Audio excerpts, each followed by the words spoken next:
হত্যা মামলায় সাবেক আইজিপি শহীদুল হক 7 ও মামুনের 8 দিনের রিমান্ড, অপহরণ মামলায় 8 দিনের রিমান্ডে কাফি। র্যাবের অভিযানে ডায়মন্ড ওয়ার্ল্ডের এমডি দিলীপ কুমার আগারওয়াল গ্রেফতার, ছাত্র হত্যা ও অর্থ পাচারের নানা অভিযোগ। আরও 8,000 রোহিঙ্গা ঢুকেছে বাংলাদেশে, জানালেন পররাষ্ট্র উপদেষ্টা, আর কাউকে আশ্রয় না দেওয়ার নীতিগত সিদ্ধান্ত। হাসপাতালের আয়া থেকে 100 কোটি টাকা ঠাকুরগাঁওয়ের মুক্তা রায়ে, সাবেক মন্ত্রী রমেশ চন্দ্র সেন ছিলেন জাদুর চেরাগ। এবং থামছে না অভিবাসন প্রত্যাশীদের প্রাণহানি, যুক্তরাজ্যের পথে ইংলিশ চ্যানেলের নৌকাডুবিতে 12 জনের মৃত্যু, উদ্ধার অন্তত 52 জন। আমন্ত্রণ সংবাদ দুপুরে, দেখছিলেন শিরোনামগুলো, সঙ্গে আছে আমি ডানা ইসলাম। এবার থাকছে বিস্তারিত। আলাদা হত্যা মামলায় সাবেক আইজিপি চৌধুরী আব্দুল্লাল মামুনকে 8 এবং AKM শহীদুল হককে 7 দিনের রিমান্ডে দিয়েছেন আদালত। এর আগে মঙ্গলবার রাতে রাজধানীর আলাদা এলাকা থেকে তাদের গ্রেফতার করা হয়। এদিকে রাতে রাজধানীর গুলশানে ডায়মন্ড ওয়ার্ল্ডে অভিযান চালিয়ে প্রতিষ্ঠানটির ব্যবস্থাপনা পরিচালক দিলীপ কুমার আগারওয়ালকে গ্রেফতার করেছে র্যাব। তার বিরুদ্ধে ছাত্র হত্যা সহ অর্থ পাচারের অভিযোগ রয়েছে। মানহানির মামলায় তাকে হাজির করে আদেশ দিয়েছেন বিচারক। ইফতেখার রিপোর্ট। উত্তরা 16 নম্বর সেক্টরের পুলিশের সাবেক আইজিপি রাজধানীর উত্তরার বাসায় অবস্থান করছে এমন খবরে গতরাতে সেখানে অভিযান চালিয়ে শহীদুল হককে গ্রেপ্তার করে পুলিশ। এদিকে সদ্য সাবেক আইজিপি চৌধুরী আব্দুল্লাহ আল মামুন সেনা হেফাজতে ছিলেন। আত্মসমর্পণের ইচ্ছা প্রকাশ করায় রাতে তাকে পুলিশ হেফাজতে নিয়ে গ্রেপ্তার দেখানো হয়। তাদের বিরুদ্ধে বিভিন্ন থানায় হত্যা মামলা রয়েছে। এদিকে মঙ্গলবার রাত 9:30টার দিকে রাজধানীর গুলশান 1-এর ডায়মন্ড ওয়ার্ল্ডের শোরুম ঘিরে ফেলে র্যাব 1-এর একটি দল। পরে সেখান থেকে বাড্ডার হৃদয় হত্যা মামলা সহ অর্থ পাচারের অভিযোগে ডায়মন্ড ওয়ার্ল্ডের এমডি দিলীপ কুমার আগারওয়ালকে গ্রেফতার করা হয়। এদিকে রাতে আইডিয়াল কলেজের প্রথম বর্ষের ছাত্র খালিদ হাসান সাইফুল্লাহ হত্যা মামলায় 5 দিনের রিমান্ডে থাকা হাজী মোহাম্মদ সেলিম অসুস্থ হয়ে পড়লে তাকে ঢাকা মেডিকেলে আনা হয়। ইফতেখার রেজা, দেশ টিভি, ঢাকা। এদিকে হাজারীবাগ থানার অপহরণ মামলায় ঢাকা জেলার সাবেক অতিরিক্ত পুলিশ সুপার আব্দুল্লাহিল কাফির 8 দিনের রিমান্ড মঞ্জুর করেছেন আদালত। সোমবার সিএমএম আদালতের ম্যাজিস্ট্রেট আক্তারুজ্জামান তার রিমান্ড মঞ্জুর করেন। এর আগে সোমবার তার বিরুদ্ধে আশুলিয়া থানায় ছাত্র জনতাকে গুলি করে হত্যার পর পুড়িয়ে দেওয়ার একটি মামলা হয়। একই দিন হাজারীবাগ থানায় আরও একটি অপহরণ মামলা হয়। পরদিন মঙ্গলবার মধ্যরাতে তাকে রাজধানীর উত্তরা থেকে গ্রেফতার করে পুলিশ।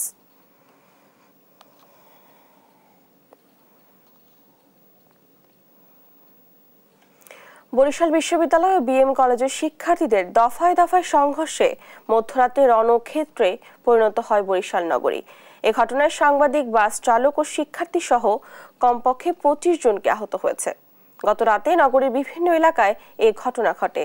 জানা যায়, গত সোমবার বরিশাল বিশ্ববিদ্যালয়ের এক শিক্ষার্থী জমি সংক্রান্ত ঝামেলা নিয়ে বিএম কলেজের শিক্ষার্থীদের জানায়। এ নিয়ে কথা বলতে গেলে তাদের উপর হামলা চালায় বরিশাল বিশ্ববিদ্যালয়ের কয়েকজন শিক্ষার্থী। এর জেরে মঙ্গলবার রাতে চাঁদাবাজির অভিযোগ দিয়ে বরিশাল বিশ্ববিদ্যালয়ের 2 শিক্ষার্থীকে আটক করে নগরীর বটতলা পুলিশ ফাঁড়িতে নিয়ে যায় বিএম কলেজের শিক্ষার্থীরা। এ সময় আটককৃতদের ছাড়িয়ে আনতে গেলে বিশ্ববিদ্যালয়ের শিক্ষার্থীদের সঙ্গে বিএম কলেজের শিক্ষার্থীদের সংঘর্ষ বেঁধে যায়। এ সময় ভাঙচুর করা হয় বিশ্ববিদ্যালয়ের একটি বাস। পরে নতুন বাজার, নথুল্লাবাদ, আমিরকুটি সহ কয়েকটি স্থানে দফায় দফায় সংঘর্ষে জড়ায় তারা। সেনাবাহিনী ও পুলিশ নিয়ে পরিস্থিতি নিয়ন্ত্রণে আনে।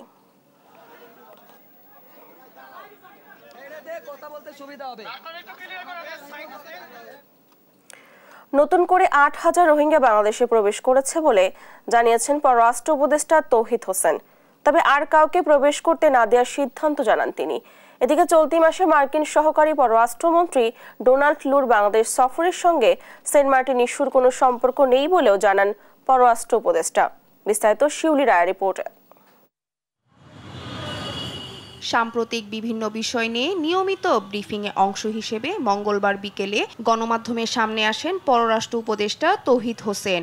এই সময় চলতি মাসের মাঝামাঝি সময়ে মার্কিন সহকারী পররাষ্ট্রমন্ত্রী ডোনাল্ড লু বাংলাদেশের সফরে আসছে জানিয়ে পররাষ্ট্র উপদেষ্টা বলেন, আমাদের প্রায়োরিটি হচ্ছে যে আর্থিক যে ব্যবস্থাটি আছে, বাণিজ্যের প্রশ্ন আছে, এগুলি সবগুলি নিয়ে আলাপ আলোচনা হবে। ভারতীয় ভিসা সেন্টার খোলার বিষয়ে প্রশ্নের জবাবে তিনি বলেন, এটি খোলার সিদ্ধান্ত নেবে ভারত।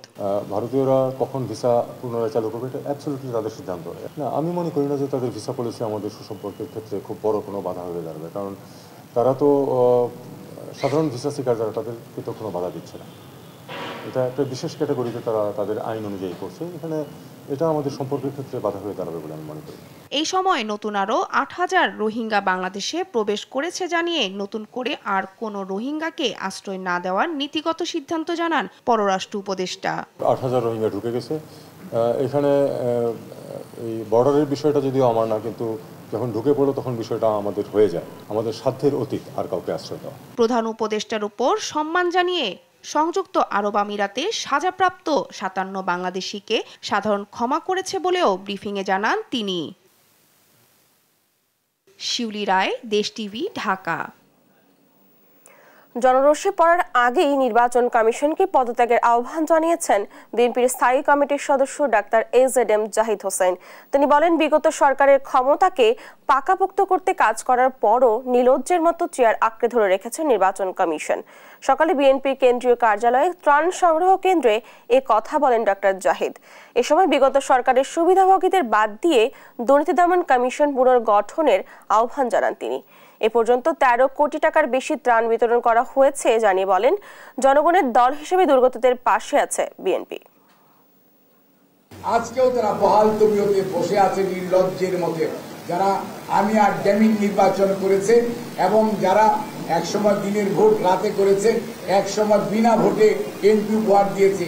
এই তিনটা নির্বাচন কমিশন তো আমরা এরকমই দেখেছি, কিন্তু এই নির্বাচন কমিশন আজ অবধি নির্লজ্জের মতো বসে আছে। আমি মনে করি যে এই নির্বাচন কমিশন বোধোদয় হওয়া উচিত, জনগণের রোষ থেকে বাঁচার জন্য পদত্যাগ করে এই সরকারকে সুযোগ দেওয়া উচিত নতুন নির্বাচন কমিশনের। তা না হলে সত্যিকার অর্থে জনরোষ থেকে কেউ রক্ষা পাবে না। সারা দেশের বন্যার পানি কমলেও কমছে না ভোগান্তি। ক্ষতিগ্রস্ত হয়েছে বাড়িঘর, সড়ক ও ফসলি জমি। বাড়ছে পানিবাহিত নানা রোগবালাই। সহকর্মীদের পাঠানো তথ্যচিত্রে ফারজানা ইসলামের ডেস্ক রিপোর্ট। লক্ষ্মীপুরে বন্যার পানি কমলেও এখনো পানিবন্দী রয়েছেন ১০ লাখ মানুষ। বাড়ছে রোগবালাই। এই পানি জোয়ারে উঠে জোয়ার বাঁচি যায়, আবার সামান্য কমে, আবার বৃষ্টিতে বাড়ি যায়। মাজা হানি আসছিল, কারণ তো কিছু কমছে, গতকালকেও কমতে ছিল, কিন্তু রাত্রে আবার বাইরে গেছে পানি। পানি হলো জীবন, জীবনের কারণে মানুষের পায়ে সমস্যা হয়। মৌলভীবাজারে বন্যা পরিস্থিতির উন্নতি হলেও কমেনি ভোগান্তি। মনু, ধলাই ও ফানাই নদীর ২০টি স্থানে ৭২৬ বর্গ কিলোমিটার এলাকা প্লাবিত হয়ে ক্ষতিগ্রস্ত হয়েছে ঘরবাড়ি, রাস্তাঘাট, মৎস্য খামার ও কৃষিক্ষেত। পরপর ৩বার বন্যা হওয়ার কারণে যেটা হয়েছে, এই জেলার আসলে খুব বেশি ক্ষতিগ্রস্ত হয়েছে। তবে আমরা খুব দ্রুত রিহ্যাবিলিটেশনের কাজটা করব, যদি আমরা বরাদ্দ পেয়ে যাই। আশা করছি খুব দ্রুত বরাদ্দ পাওয়া যাবে। বন্যার প্রভাব পড়েছে নোয়াখালীর বাজারগুলোতেও। দিন দিন বাড়ছে নিত্যপণ্যের দাম। অস্থিতিশীল হয়ে উঠছে মাছ ও সবজির বাজার। সংকটে পড়েছে নিম্নবিত্ত ও মধ্যবিত্তরা। বাজারে এসে দেখতে পাচ্ছি যে মাছের দাম বাড়তে, আমাদের পেঁয়াজের দাম বাড়তি, বিভিন্ন দ্রব্য সামগ্রীর দাম বেড়ে গেছে। মাছের দাম অনেক বাড়তি, বড় ছোট সব মাছও অনেক দাম, যা আমাদের কেনার নাগালের বাইরে। বন্যার কারণে মাছ আসতে পারতেছে না, আর সাতক্ষীরা মাছ এখন বদ্ধ আপাতত, এই কারণে মাছের দাম একটু বাড়তি। বন্যায় প্লাবিত হয়েছে কুমিল্লার ১৪ উপজেলা। পানি কমে স্পষ্ট হচ্ছে ক্ষতচিহ্ন। ছড়িয়ে পড়েছে পানিবাহিত রোগের প্রাদুর্ভাব। এই অঞ্চলের মানুষগুলো পানিবন্দী অবস্থায় আছে, বিভিন্ন জায়গায় আশ্রয়কেন্দ্রে অবস্থান করছে। বিভিন্ন উপজেলাতে প্রায় ১০ লক্ষের মতো পানি বিশুদ্ধ ট্যাবলেট বিতরণ করেছি। প্রায় ১,০০০-এর উপরে হাইজিন কিট বক্স এবং ২,০০০-এর কাছাকাছি জেরিকেন বিতরণ করা হয়েছে। এদিকে ভারতের উজান থেকে নেমে আসা পাহাড়ি ঢলের স্রোতে ছোট ফেনী নদীর ওপর নির্মিত ব্রিজের একটি অংশ ভেঙে গেছে। ফেনী ও নোয়াখালী জেলার একমাত্র সংযোগ সড়ক হওয়ায় ছোট বড় সব ধরনের যান চলাচল বন্ধ রয়েছে। এতে চরম ভোগান্তি পোহাচ্ছে দুই জেলার হাজার হাজার মানুষ। ফারজানা ইসলাম, নিউজ ডেস্ক, দেশ টিভি। বন্যায় খাগড়াছড়িতে টানা ২ মাসে ৪ বার বন্যায় ব্যাপক ক্ষতির মুখে পর্যটন খাত। এ নিয়ে বিস্তারিত জানাতে সরাসরি যুক্ত হচ্ছেন সহকর্মী অপু দত্ত। অপু, বন্যায় খাগড়াছড়ির পর্যটন খাতে কি পরিমাণ ক্ষয়ক্ষতি হয়েছে, এ নিয়ে কি তথ্য রয়েছে আপনার কাছে, বিস্তারিত জানাবেন আমাদের। রানা ধন্যবাদ। আপনি যেমনটি বলছিলেন আসলে একের পর এক দুর্যোগে কিন্তু বিপর্যস্ত যেমন এখানকার জীবনযাত্রা, তেমনি কিন্তু বিপর্যস্ত এখানকার পর্যটন খাত। খাগড়াছড়িতে আসলে টানা 2 মাসে 4 বার বন্যা হয়েছে। একই সাথে এর আগে বেশ কিছু অস্থিতিশীল পরিস্থিতির কারণে কিন্তু বারবার পর্যটন কিন্তু মুখ থুবড়ে পড়ছে, যার কারণে পর্যটকরা কিন্তু এই খাগড়াছড়ির এই দিকটাতে কিন্তু খুব বেশি আসছে না বললেই চলে। আপনারা জানেন যে দেশের সবচেয়ে ক্রেজি স্পট বলা হয় রাঙামাটির সাজেককে, সেই সাজেক কিন্তু খাগড়াছড়ি হয়ে যেতে হয়, যার কারণে এখানকার যে হোটেল, গাড়ি কিংবা সাজেকের রিসোর্ট সবকিছু কিন্তু আসলে খুব খারাপ এবং মন্দ সময় কাটাচ্ছে তারা বলছেন। আমরা যতদূর জানি যে প্রতিদিন গড়ে আসলে যেখানে 30 থেকে 40টা এবং শুক্র শনিবার যেখানে 100 থেকে 120টা গাড়ি যাতায়াত করে, সেখানে আসলে গড়ে এখন 1টা 2টা 3টা করে যানবাহন করছে। এবং পর্যটকদের কেন্দ্র করে এখানে যে পরিমাণ হোটেল, মোটেল, রিসোর্ট রয়েছে সবগুলো কিন্তু আসলে মন্দাভাব। আমরা এখানকার সংশ্লিষ্টদের সাথে কথা বলেছি, তারা বলছেন যে একের পর এক ধাক্কা আসলে পর্যটন খাতকে বিপর্যস্ত করে দিয়েছে, যার কারণে হোটেল, গাড়ির সাথে যারা শ্রমিক যারা আছেন, রিসোর্টের সাথে যারা কর্মজীবী আছেন, তাদের আসলে বেতন দিয়ে আসলে কঠিন হয়ে পড়ছে। এখানকার আলুটিলা, রিসাং ঝর্ণা, জেলা পরিষদ পার্ক কিংবা হাজারছড়া ঝর্ণার মতো যে পর্যটন স্পট গুলো আছে সবগুলো কিন্তু এখন খালি অবস্থায় আছে বলা যায়। একই সাথে এই যে বর্ষা মৌসুম, এই মৌসুমটাতে কিন্তু পাহাড়ের প্রত্যন্ত এলাকার যে স্পট গুলো আছে সেখানে কিন্তু পর্যটকদের ব্যাপক উপস্থিতি হয়, সেই উপস্থিতিও কিন্তু এখন একেবারে নেই চললেই বলে। তা এখন আসলে দেখার বিষয় কবে নাগাদ এই খাগড়াছড়ির পর্যটনের যে স্বাভাবিক পরিবেশ, স্বাভাবিক চেহারা সেটা ফিরে আসে, তারই অপেক্ষা। ডানা। অপু, ধন্যবাদ আপনাকে। খাগড়াছড়ি থেকে বন্যার ক্ষয়ক্ষতি সম্পর্কে জানাচ্ছিলেন আমাদের সহকর্মী। এবারে অন্য প্রসঙ্গ। হাসপাতালের আয়া থেকে 100 কোটি টাকার মালিক ঠাকুরগাঁওয়ের মুক্তা রায়। স্থানীয় সংসদ সদস্য ও সাবেক পানি সম্পদ মন্ত্রী রমেশ চন্দ্র সেনের সঙ্গে সুসম্পর্কই ছিল মুক্তার জাদুর চেরাগ। হয়ে ওঠেন নিয়োগ, টেন্ডার ও দখল বাণিজ্য রানী। গড়ে তুলেছেন ব্যবসার প্রতিষ্ঠান, মিল, কারখানা। তার অপকর্মের বিরুদ্ধে মুখ খুলে করা হতো হয়রানি আর নির্যাতন। সহকর্মী শাকিল আহমেদের রিপোর্ট জানাচ্ছেন আপন উপু। স্বামীর মৃত্যুর পর অসহায়ত্ব ঘোচাতে 2010 সালে ঠাকুরগাঁওয়ের সিভিল সার্জন অফিসে 5000 টাকা বেতনে আয়ার চাকরি নেন মুক্তা রানী রায়। সে সময় ঠাকুরগাঁও 250 শয্যা বিশিষ্ট জেনারেল হাসপাতালের ব্যবস্থাপনা কমিটির সভাপতি ছিলেন সাবেক পানি সম্পদ মন্ত্রী রমেশ চন্দ্র সেন। তার সঙ্গে অন্তরঙ্গ সম্পর্ক গড়ে তোলেন মুক্তা। পরিচিতি পান রমেশের কথিত দ্বিতীয় স্ত্রী মুক্তা সেন নামে। এরপর শুরু হয় মুক্তা সেনের দৌরাত্ম্য। 2014 সালে আয়ার চাকরি ছেড়ে শুরু করেন ওই হাসপাতালের কেনাকাটা, খাবারের ঠিকাদারি ও আউটসোর্সিং এ নিয়োগ বাণিজ্য। বিভিন্ন তদবিরের কথা বলে টাকা আত্মসাৎ শুরু করেন দুহাতে। দখল করেন অন্যের জমি ও মিল কারখানা, যা পরিচালনা করত তারই স্বজনরা। তারা ঠিকাদারি, নিয়োগ বাণিজ্য, খাদ্য সরবরাহ, ওষুধ সরবরাহের কাজ নিয়ে একচেটিয়া তারা কর্তৃত্ব নিয়ন্ত্রণ গ্রহণ করে। 5000 টাকা বেতনের আয়ার এখন ঢাকায় 2টি ফ্ল্যাট, ঠাকুরগাঁও পৌর শহরে দোতলা বাড়ি, শান্তিনগরে 2 স্থানে 5 শতক করে জমি, পুরাতন বাস স্ট্যান্ড এলাকার এলএসডি গোডাউনের পাশে 10 শতক জমি, পঞ্চগড় ঠাকুরগাঁও মহাসড়কের পাশে চাইনিজ রেস্টুরেন্ট। বাড়ি রয়েছে 5 তলা ফাউন্ডেশন, দোতলা কমপ্লিট করা আছে, ওখানে সাথে একটা জমিও আছে। উপজেলা সদরের জগন্নাথপুর ইউনিয়নের বাদুপাড়ায় আছে বাড়ি, জমি ও সয়াবিন তেলের কারখানা। চণ্ডীপুরে জমিসহ বাড়ি, মিল ও চাতাল। আবাদি জমি রয়েছে 20 বিঘা। সদরের গড়িয়া বাস স্ট্যান্ডে 8 শতক জমির উপরে বাড়ি। এছাড়াও বিভিন্ন প্রতিষ্ঠানে রয়েছে একাধিক শেয়ার। নওগাঁয় সাবেক খাদ্যমন্ত্রী সাধন চন্দ্র মজুমদারের অটো রাইস মিল কয়েক কোটি টাকায় কিনে নিয়েছেন মুক্তা। তবে কিভাবে সম্পদের পাহাড় গড়লেন তা জানেন না স্বজনরাও। অর্থের দিক দিয়ে আমি সেটা বলতে পারবো না যে কিভাবে তার অর্থ হয়েছে না হয়েছে, এটা আমি বলতে পারবো না। চলতি বছরে মুক্তার 2 ছেলে তুর্য ও মাধুর্য এন্টারপ্রাইজ নামে পূবালী ব্যাংকের হিসাব নম্বরে লেনদেন হয়েছে 20,38,02,099 টাকা। রমেশ চন্দ্র সেন আটকের পরদিন সব টাকা তুলে নেয় বর্তমানে রয়েছে 6,417 টাকা। এছাড়া জনতা, অগ্রণী ও সোনালী ব্যাংকেও তাদের হিসাবে 2 বছরে লেনদেন হয়েছে প্রায় 50 কোটি টাকা।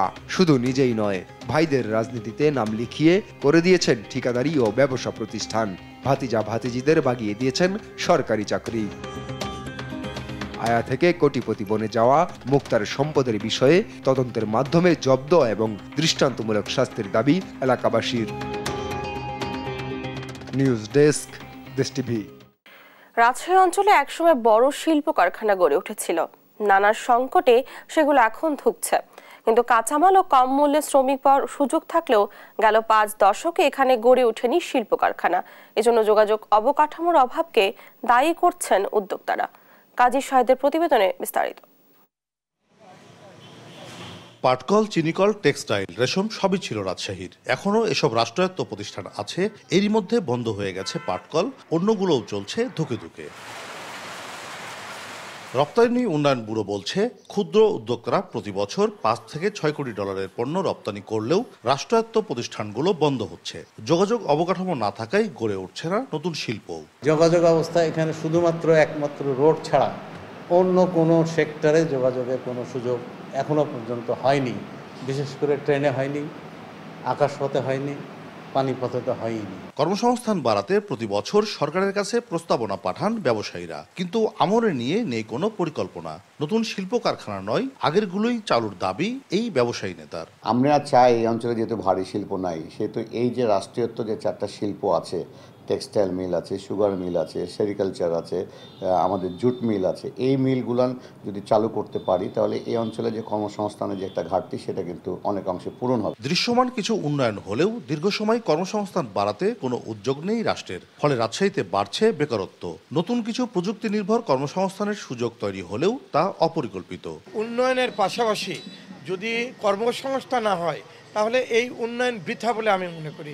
কারণ শিক্ষিত অশিক্ষিত যে হারে বেকার সমস্যা মনে করেন হচ্ছে, বেকাররা আজ হতাশ, এবং এই হতাশার কারণে কিন্তু অনেক অসামাজিক কর্মকাণ্ড হচ্ছে। আগে যে শিল্প কারখানাগুলো ছিল সেটা যেমন বন্ধ হয়ে গেছে, ওটাকে ধরে রাখা যায় না। অন্যদিকে দেখেন এই যে হাইটেক পার্কের মতো প্রতিষ্ঠান গড়ে তোলা হলো, কিন্তু হাইটেক পার্কের প্রতিষ্ঠানটা কিন্তু যথোপযুক্ত ব্যবহার না করার ফলে কিন্তু সেটাও কিন্তু ভেস্তে যাচ্ছে।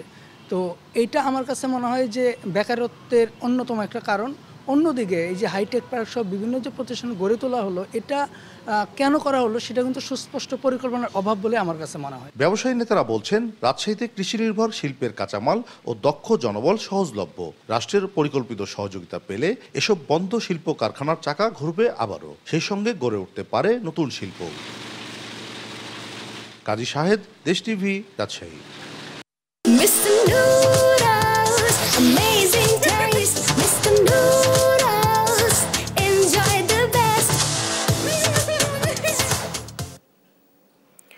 কুষ্টিয়া স্কুল থেকে মিম নামের 9ম শ্রেণীর এক শিক্ষার্থীকে অপহরণ চেষ্টার অভিযোগ উঠেছে। এ সময় ওই শিক্ষার্থীকে বাঁচাতে শিক্ষকরা এগিয়ে এলে তাদের উপর হামলা করে অপহরণকারীরা। এমনকি উল্টো শিক্ষকদের নামে থানায় মিথ্যা অভিযোগ করেছে তারা। এমন অবস্থায় চরম নিরাপত্তাহীনতায় ভুগছেন শিক্ষক শিক্ষার্থীরা। নাহিদ হাসান তিতাসের রিপোর্ট। কুষ্টিয়ার মিরপুর উপজেলার সন্ধ্য মাধ্যমিক বিদ্যালয়ের 9ম শ্রেণীর শিক্ষার্থী মিম খাতুন গত 27 আগস্ট স্কুল থেকে তাকে অপহরণের চেষ্টা করে মুস্তাফিজুর রহমান দীপু নামে এক বখাটে ও তার সহযোগীরা। এ সময় ওই ছাত্রীর চিৎকারে স্কুলের শিক্ষক ও শিক্ষার্থীরা এগিয়ে আসলে তাদের উপরেও হামলা করে অপহরণকারীরা। এমনকি উল্টো হেনস্থা করতে ওই স্কুলের শিক্ষক ও কর্মচারীদের নামে দেয়া হয় থানায় মিথ্যা অভিযোগ। এমন অবস্থায় চরম নিরাপত্তাহীনতায় ভুগছেন স্কুলের শিক্ষক শিক্ষার্থীরা। সেই ছেলেটার নাম হচ্ছে দীপু। ওই ছেলেটা আমাকে জোর জবরদস্তি করে তুলে নিয়ে যাওয়ার চেষ্টা করে। এখন আমি চিল্লাই, আমাদের অভিভাবক স্যাররা সবাই এসে আমাকে উদ্ধার করে। পরবর্তীতে ছাত্রদের ওপরে আসে হামলা করতে। আমাকে ক্লাসরুম থেকে আবার লোকজন সাথে করে নিয়ে তুলে নিয়ে যাওয়ার চেষ্টা করে। স্যারদের ওকে হুমকি জানায়। ভয় ভীতু দেখাচ্ছে আমার 3 জন টিচারকে, সিনিয়র টিচারকে, এবং তাদেরও কল রেকর্ড আছে, তারাও এটা দিতে পারবে। কেন আমাদের এইরকম হয়রানি, এরকম মিথ্যা ভয় এসব কেন দেখাচ্ছে? এদিকে এমন ঘটনার বিচার চেয়ে দোষীদের আইনের আওতায় আনতে স্কুল প্রাঙ্গণে মানববন্ধনও করেছেন শিক্ষক শিক্ষার্থীরা। অপহরণকারীদের দৃষ্টান্তমূলক শাস্তি চাই তারা। আমাদের আজকে আমাদের বান্ধবীদের উপর এরকম জোর জবরদস্তি করে তুলে নেওয়ার চেষ্টা করা হয়েছে। তো আমরা তো সবাই স্কুলের স্টুডেন্ট, আমাদের উপরেও তো একদিন হতে পারে এরকম। কেন আমরা স্কুলে নিরাপদ নই? কেন আমাদের স্যারদেরকে তারা হুমকি দিয়ে যাবে? অপহরণ করার চেষ্টা করছিল এবং আমাদের শিক্ষকদের নামে মিথ্যা মামলা করেছে। কেন করা হয়েছে? আমরা কি সুষ্ঠু বিচার পাবো না? আমাদের অবশ্যই সুষ্ঠু বিচার লাগবে। আমাদের এদের সকলের বিচার চাই। আর আমাদের টিচারদের বিরুদ্ধে কেন এই অভিযোগ দায়ী করা হলো, এর মিথ্যা মামলার এই বিচার আমরা চাই। আর এ নিয়ে চরম দুশ্চিন্তায় পড়েছেন অভিভাবকরাও। সন্তানদের নিরাপত্তা চাই তারা। সন্তান স্কুলে দিয়ে আমরা অতিরিক্ত চিন্তার ভিতর থাকি, কারণ আমাদের সন্তানদের কোনো নিরাপত্তা নেই। স্কুলে আসলে বাইরের ছেলেপেলে এসে এই যে হাত ধরি টানাটানি এটা করতে চায়। স্কুলের মাস্টারের কাছে বিচার দিলে মাস্টাররা কিছু বললে তাদের এই যে সম্বন্ধে কেস কেসারি ফ্যাসাদ এগুলোর মধ্যে দিয়ে মাস্টাররা খুব নির্যাতন হচ্ছে। লেখাপড়া করে যদি নিরাপদ না থাকে, যদি এই নিরাপদ ঠেকাতে যায়, মাস্টাররা যদি কেস ফ্যাসাদ অন্য কিছু জ্বালাতন করে, তাহলে কিভাবে বাচ্চাদের স্কুলে দেব? আমরা নিরাপদ চাই, বিচার চাই। শিক্ষক শিক্ষার্থীদের নিরাপত্তায় আইন শৃঙ্খলা বাহিনী দ্রুতই কার্যকর পদক্ষেপ নেবে, এমনটাই প্রত্যাশা সবার। নাইদা সান্তিতাস, দেশ টিভি, কুষ্টিয়া। থামছে না অবৈধ অভিবাসীদের স্রোত, থামছে না প্রাণহানি। এবার যুক্তরাজ্য যাওয়ার পথে ইংলিশ চ্যানেলের নৌকা ডুবে 12 অভিবাসন প্রত্যাশীর মৃত্যু হয়েছে। জীবিত উদ্ধার করা হয়েছে অন্তত 52 জনকে। স্থানীয় সময় মঙ্গলবার ফরাসি স্বরাষ্ট্রমন্ত্রী জানান, নৌকাডুবিতে এখনো অনেকে নিখোঁজ রয়েছেন, তাদের উদ্ধারে অভিযান চলছে। সমুদ্র পথে ইংলিশ চ্যানেল পাড়ি দিয়ে ফ্রান্স থেকে প্রতি বছর হাজার হাজার মানুষ যুক্তরাজ্যে ঢোকার চেষ্টা করেন, অনেকেই সফলও হন। বেশিরভাগ মানুষকেই বরণ করতে হয় নির্মম পরিণতি।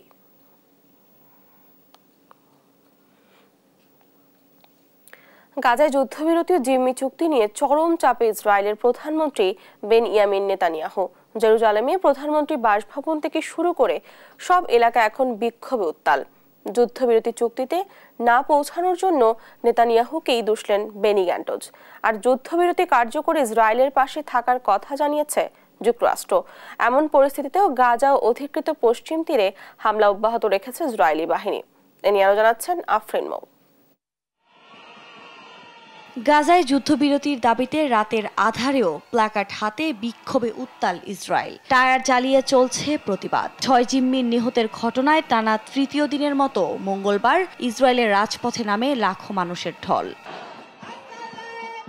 জেরুজালেম তেল আবিবের রাস্তা অবরোধ করে চলে প্রতিবাদ। প্রধানমন্ত্রীর বাসভবনের বাইরেও বিক্ষোভ করতে দেখা যায় অনেককে। এ সময় দাবি আদায় না হওয়া পর্যন্ত কিছুতেই পিছু না হটার অঙ্গীকার করেন আন্দোলনকারীরা। তবে আন্দোলনকারীদের হটাতে তাদের উপর পুলিশ লাঠিচার্জ করেছে বলেও অভিযোগ উঠেছে। সেই সঙ্গে আটক করা হয়েছে বেশ কয়েকজনকে। ইসরায়েল জুড়ে চলমান পরিস্থিতিতে আন্তর্জাতিকভাবেও চাপ বাড়ছে নেতানিয়াহুর উপর। এছাড়া বাকি জিম্মিদের ফিরিয়ে আনতে এখনো কোনো উদ্যোগ না নেয়ায় অসন্তুষ্টি দেখা দিয়েছে জনমনে। এর মাঝেই যুদ্ধবিরতি বাস্তবায়ন না হওয়ায় নেতানিয়াহুকেই দুষলেন যুদ্ধকালীন মন্ত্রিসভার সাবেক সদস্য বেনি গ্যান্টজ। এক বিবৃতিতে তিনি আরও বলেন, ফিলাডেলফি করিডোর ইসরায়েলের জন্য গুরুত্বপূর্ণ হলেও এই মুহূর্তে জিম্মিদের ফিরিয়ে আনাই একমাত্র লক্ষ্য হওয়া উচিত। ফিলাডেলফি করিডোর নিয়ন্ত্রণ করা খুব গুরুত্বপূর্ণ, তবে জিম্মিদের জীবনের চাইতে বেশি নয়। খুব ভারী মূল্য দিয়েও জিম্মিদের ফিরিয়ে দিতে হবে। আমাদের দক্ষিণ দিক থেকে গাজা বন্ধ করতে হবে, যাতে 7 অক্টোবর আর কখনো না ঘটে। এদিকে যুদ্ধবিরতি বাস্তবায়নে যুক্তরাষ্ট্র ইসরায়েলের পাশে থাকবে বলে জানিয়েছেন মার্কিন পররাষ্ট্র দফতরের মুখপাত্র ম্যাথিউ মিলার। পররাষ্ট্র দফতরের নিয়মিত ব্রিফিংয়ে যুদ্ধবিরতির আলোচনা অগ্রগতির দাবিও করেন তিনি।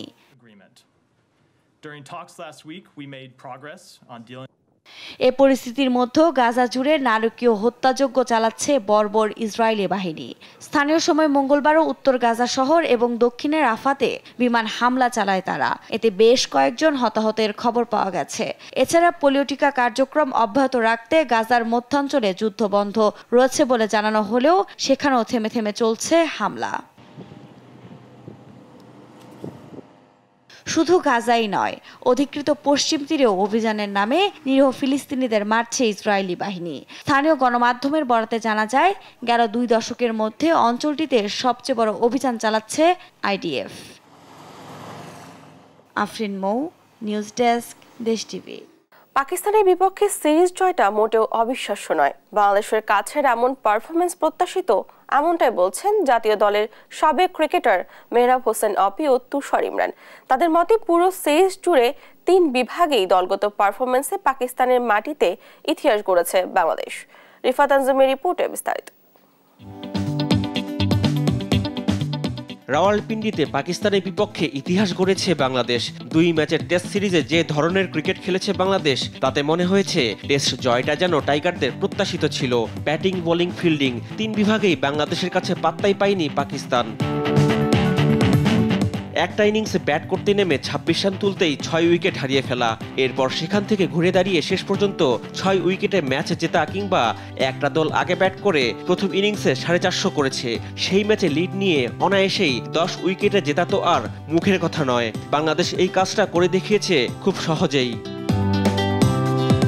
যদিও এমন দুটো জয়কে কোনোভাবেই অবিশ্বাস্য বলতে চাইছেন না জাতীয় দলের সাবেক ক্রিকেটার মেহরাব হোসেন অপি। তিনি মনে করেন টাইগারদের এমন পারফরমেন্স প্রত্যাশিত।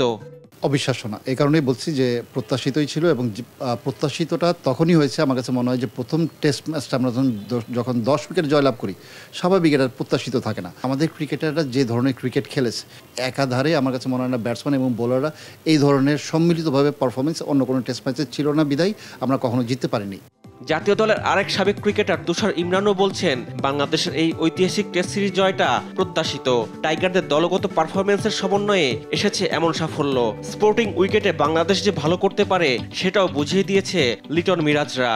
3টা ডিপার্টমেন্টে আমরা ডমিনেট করেছি, লাইক ব্যাটিং, বোলিং, ফিল্ডিং, অসাধারণ। এখান থেকে অন্যান্য সময় আমরা দেখেছিলাম যে হয়তো আমরা কামব্যাক করতে পারি না, বাট এই সিরিজটাতে আমরা টোটালি ভিন্ন একটা বাংলাদেশ টিমকে দেখেছি আর কি। পাকিস্তানের বিপক্ষে সিরিজ জয়ের আত্মবিশ্বাস নিয়েই এবার ভারতে চ্যালেঞ্জ দিতে প্রস্তুত শান্তর দল। আর এই সিরিজটা চ্যালেঞ্জিং হবে বলে মনে করেন সাবেক এই 2 ক্রিকেটার। রিফাত আঞ্জুম, দেশ টিভি, ঢাকা। এই পর্যায়ে সংবাদ শিরোনামগুলো জানিয়ে দিচ্ছি আরেকবার।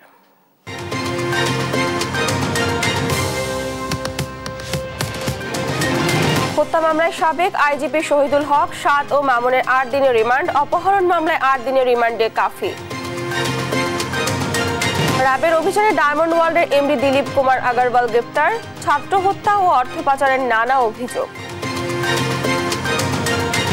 আরো 8000 রোহিঙ্গা ঢুকেছে বাংলাদেশে, জানালেন পররাষ্ট্র উপদেষ্টা। আর কাউকে আশ্রয় না দেওয়ার নীতিগত সিদ্ধান্ত। হাসপাতালের আয়া থেকে 100 কোটি টাকা ঠাকুরগাঁওয়ের মুক্তা রায়ের। সাবেক মন্ত্রী রমেশ চন্দ্র সেন ছিলেন জাদুর চেরাগ। এবং থামছে না অভিবাসন প্রত্যাশীদের প্রাণহানি। যুক্তরাজ্যের পথে ইংলিশ চ্যানেলে নৌকাডুবিতে 12 জনের মৃত্যু, উদ্ধার অন্তত 52 জন। এই ছিল এখনকার সংবাদ দুপুর। পরের বুলেটিন দেখার আমন্ত্রণ রইল। এছাড়া দেশ টিভির সর্বশেষ সব খবর পেতে ভিজিট করুন www.desh.tv। ফেসবুকে আমাদের সঙ্গেই যুক্ত থাকুন দেশ টিভি অথবা দেশ টেলিভিশন পেজে। সর্বশেষ সব ভিডিও পেতে ইউটিউবে আমাদের হ্যান্ডেল @দেশ টেলিভিশন অথবা @দেশ টিভি নিউজ থেকে সার্চ করুন। ধন্যবাদ সবাইকে।